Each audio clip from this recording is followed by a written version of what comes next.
morning, everyone. Thanks for joining us for the second half of GMK Saturday. I'm Lily Wu.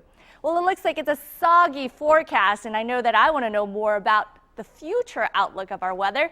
Let's take a look at that with meteorologist Blake Smith. Good morning, Blake. Hey, Lily. Yeah, we're still tracking a couple of isolated showers over by Eureka and Sedan, but it really has started to wrap up for Wichita. We're going to keep a slight chance in the forecast, though, for this morning. Here's how it looks using the WeatherBug network up toward Hillsboro right now. You are dry, and as far as temperatures, it's not too bad out there. 62, that's one of the warmest temperatures in the entire state over at Mays High School, 62 degrees as well. Over on the southeast side of town at the Kansas Aviation Museum. On the northwest side of town here at the studios is 61, and in Harrington at the middle school 61 degrees. Not a whole lot of rainfall overnight, but on the northwest side of town here at the studio we did get almost 0.2 inches of rain. You can see where the rainfall is. It is across the eastern portion of the viewing area. So Wichita, we are dry right now, but we're going to watch out for a few showers down toward Wellington that might hit us over the next couple of hours. But from Eureka over towards Sedan, a few isolated showers ongoing right now. It is 60 degrees at Eisenhower National, 54 in Hayes and Great Bend. We're at 44 degrees under a dense fog advisory in Goodland, and it's 46 in Colby. So a slight chance for showers this morning, a better chance for showers and storms later on today, about 40% chance at 3 o'clock with 74 degrees at that time, and even better chance for tonight. We're tracking the possibility for severe weather. Details on that in a few minutes. Lily? Thank you, Blake.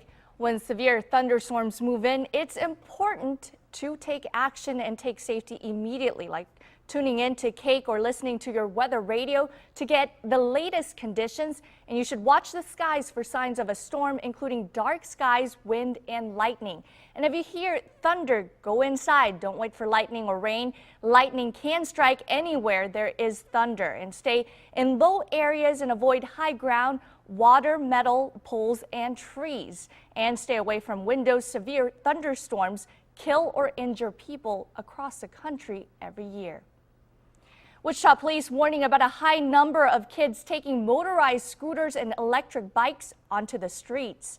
Police say they get a few 911 calls a night from parents seeing kids on motorized scooters and bikes flying by stop signs and often not paying attention to other traffic. They can be found in nearly every neighborhood, but many parents and kids don't realize it's illegal. These aren't allowed on the streets. We would like to see them keep them on private property in their driveways. You know, if you have a field or something that you know who it belongs to, get permission to drive them there. But on the street, you're required to have a license. You have to be a licensed driver, and the vehicle has to have the proper equipment to be street legal as well. To be street legal, motor or electric vehicles need lights, reflectors, turning signals, brakes, and a horn. They also have to be registered and tagged. Today's the last day to get rid of used and unwanted tires for free. Sedgwick County is hosting a 3-day event to collect unwanted tires. County commissioners are hoping to reduce the number of tires that are illegally dumped in the county. Those tires often get standing water inside and become a breeding ground for mosquitoes. This is the 4th time the county has hosted a similar event to collect tires. The Sedgwick County Tire Collection happens today from 9 a.m. to 4 p.m. at the Sedgwick County West Yard. That's at the corner of 47th Street South and West Street. An update this morning. It's been nearly 6 months since the tragic plane crash into the flight safety building, killing the pilot and 3 people inside that building. 6 others were injured when the Beach King Air hit the Flight Safety Citation Learning Center in October. Local leaders now confirming to KAKE News of efforts to get an incentives package to get Flight Safety International to rebuild here in the air capital. Specific details aren't available, but Mayor Jeff Longwell and County Commission Chairman Richard Ranzau confirmed being briefed by staff members. Dozens of World War II veterans returned to Wichita from their honor flight on Friday.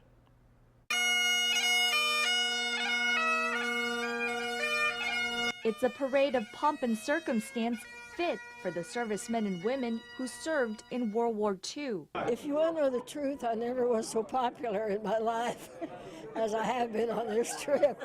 Jen Crow was one of 2 female veterans on the first honor flight of the year. She was an Army nurse during the war. I went to Japan after the atom bomb was used, And we helped with these prisoners that were in the Japanese prison camps. For others, the service was closer to home. I'm very honored to be with these gentlemen here. They've done and seen more than I have. They were overseas and we were not overseas, but we did the work that was necessary in the States. Both are grateful for the opportunity to make this honor flight, but from the warm welcome, it was evident the community was just as thankful for each and every one of them. We're honored. We're honored. There are not many World War II veterans, especially females, so we are honored. The honor flights are paid for by generous donors. If you'd like to learn more about giving to this nonprofit, go to KAKE.com and click on Find It. A new airport plus bees a-buzzing and heartwarming letters. Here's a look at what's trending today. Wichita's Dwight D. Eisenhower National Airport will be open to the public today for a community event. They're using the hashtag ICT for It Changes Today. The open house will give the community a sneak peek at the new terminal and parking garage. There's going to be food tours and prizes, plus t-shirts will be awarded throughout the afternoon. The event is free today from 1 to 5 p.m. A highway near Seattle is abuzz with 13 million honeybees. A truck full of beehives crashed on I-5 in Linwood, Washington. The crash was big that it had its own Twitter hashtag BeeNado. Drivers were warned to roll up their windows. It took crews about 7 hours to clean up that big mess. A third-grade teacher in Denver was in for a surprise when she asked for her students to finish this sentence: "I wish my teacher knew." Students wrote things like, "I don't have pencils at home to do my homework," to "My reading log is not signed because my mom is not around a lot." The teacher started tweeting these responses, and the hashtag "I wish my teacher knew" went viral.